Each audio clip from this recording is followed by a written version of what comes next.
আসসালামু আলাইকুম everyone, welcome back to my channel. আজ আমি তৈরি করব পেয়ারা সন্দেশ। রেসিপির প্রস্তুত প্রণালী শেয়ার করছি। প্রথমে আমি 1/4 কাপ চিনি ক্যারামেল করে নিব।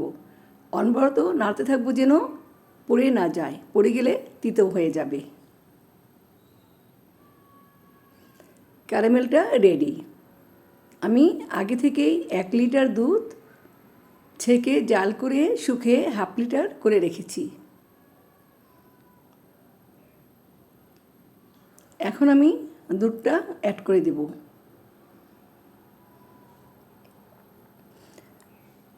দুধ দেবার সাথে সাথেই চিনিটা শক্ত হয়ে যাবে, আবার দুধ গরম হলেই চিনি গলে যাবে।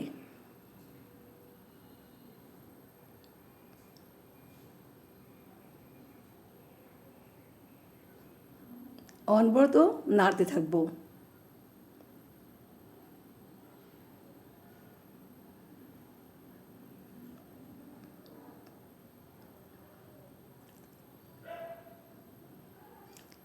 একটা এলাচি থেতো করে দিয়েছি।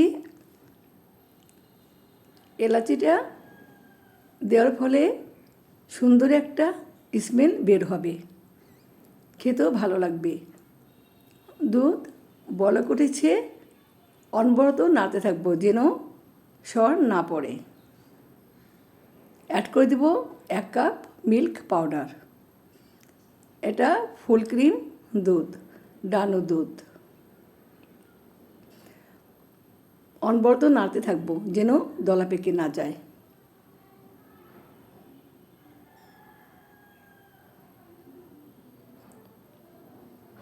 খুব ধৈর্যের সাথে এই কাজটা করতে হবে যেন পুড়ে না যায়।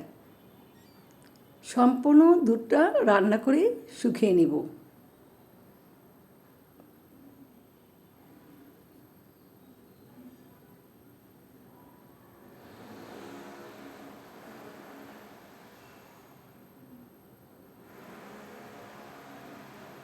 আরও কিছুক্ষণ রান্না করে নিব।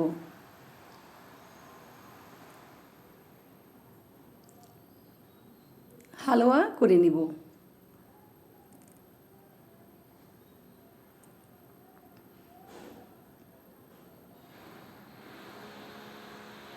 এখন অ্যাড করে দেব 1 টেবিল চামচ ঘি। ঘিটা দেবার ফলে সুন্দর একটা স্মেল বের হবে, আর ফ্রাই প্যান থেকে দুধটা আর লেগে থাকবে না, নিচ থেকেই উঠে আসবে।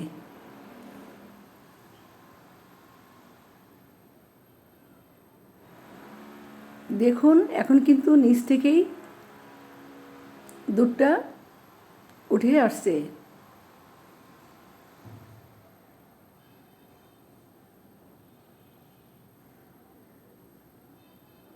অনবরত নাড়তে থাকবো যেন পুড়ে না যায়।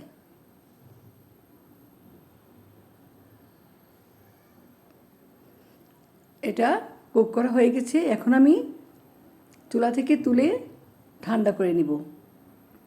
ঠান্ডা হলেই আরেকটু শক্ত হয়ে যাবে।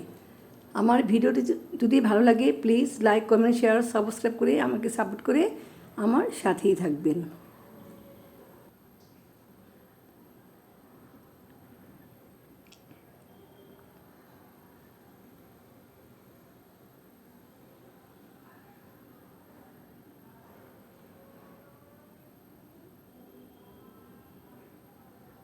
ঠান্ডা হয়েছে। প্রথমে আমি 2 হাত পানি দিয়ে ভালো করে ক্লিন করে ঘি মেখে নিয়েছি।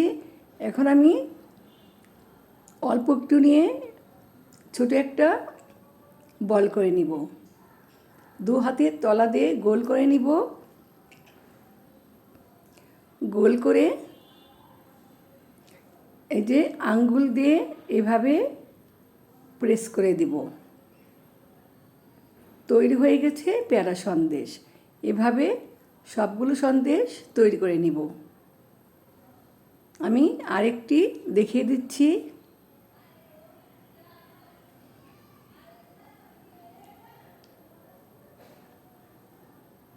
দু হাতের তালু দিয়ে এভাবে গোল করে নিব।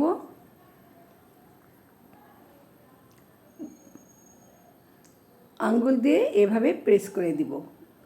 আরেকটা সন্দেশ তৈরি হয়ে গেছে। এভাবে সবগুলো সন্দেশ তৈরি করে নিব। রেডি প্যারা সন্দেশ। সবাই ভালো থাকবেন, সুস্থ থাকবেন। আল্লাহ হাফেজ।